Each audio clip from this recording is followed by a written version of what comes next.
पहली संयुक्त संसदीय समिति जेपीसी की बैठक हुई, जिसकी अध्यक्षता बीजेपी सांसद पीपी चौधरी ने की। इस बैठक में कानून मंत्रालय ने लगभग 18,000 पेज का प्रोजेक्शन दिया, लेकिन विपक्ष इस बिल का जोरदार विरोध कर रहा है। दरअसल केंद्र सरकार ने शीतकालीन सत्र में पूरे देश में एक साथ चुनाव कराने के लिए वन नेशन वन इलेक्शन का प्रस्ताव रखा था।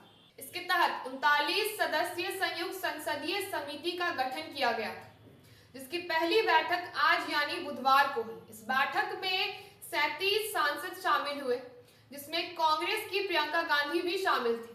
कानून मंत्रालय ने 18,000 पेज का प्रोजेक्शन दिया।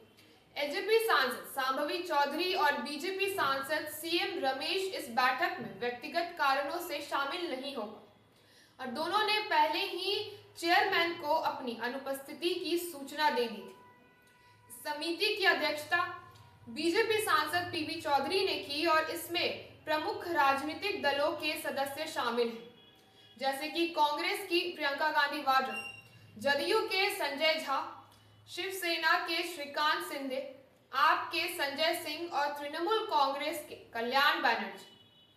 बैठक के पहले दिन इस विधेयक के प्रावधानों पर चर्चा की गई और इसके विभिन्न पहलुओं पर भी विचार किया गया। विधेयक के समर्थन में इसके फायदे और पहले की सिफारिशें भी प्रस्तुत की गई। जेपीसी की बैठक में कानून मंत्रालय द्वारा बिल पर प्रोजेक्शन देने के बाद बीजेपी, कांग्रेस, सपा, तृणमूल कांग्रेस सहित सभी दलों ने नेताओं के बिल पर अपनी राय रखी। इसके बाद विपक्षी सांसदों ने बिल का विरोध भी किया। समाजवादी पार्टी के सांसद धर्मेंद्र यादव ने इसे संविधान की भावना के खिलाफ बताया, तो वहीं तृणमूल कांग्रेस के कल्याण बनर्जी ने सवाल किया कि खर्चे में कमी करना जरूरी है या लोकतांत्रिक अधिकारों की रक्षा करना। वहीं कांग्रेस के मनीष तिवारी और मुकुल वासनिक ने भी इसे संविधान के मूल ढांचे के खिलाफ बताया।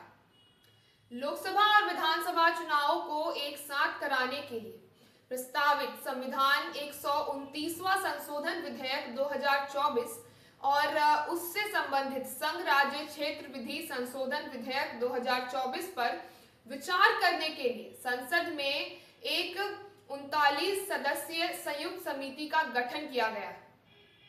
इस समिति में 39 सदस्य में भाजपा के 16, कांग्रेस के 5, समाजवादी पार्टी, तृणमूल कांग्रेस और द्रमुक के 2 तथा Shiv Sena, Tedepa, Jadyu, Ralod, Lojpa Ram Vilas, Jana Sena party, Shiv Sena UBT, Rakampa, SP, Makpa, Aam Aadmi party, Biju Janata Dal और वाईएसआर कांग्रेस पार्टी के एक सदस्य हैं।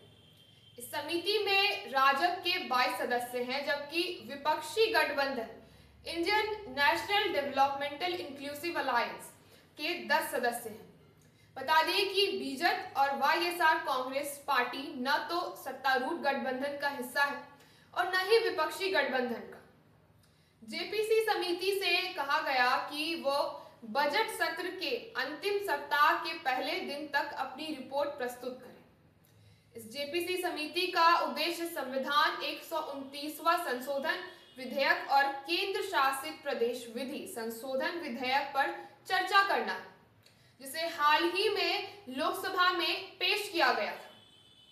सरकार का तर्क है कि एक साथ चुनाव कराने से शासन में सुधार होगा और लागत भी घटेगी, जबकि विपक्षी दलों को इसके संघीय ढांचे पर असर की एक चिंता दिखाई दे रही है। हालांकि जेपीसी इन चिंताओं को हल करने और चुनाव सुधार पर आम सहमति बनाने की अहम भूमिका निभाएगी। तो ऐसे तमाम खबरों के लिए आप जुड़े रहिए हमारे साथ और देखते रहिए आगाज एक्सप्रेस।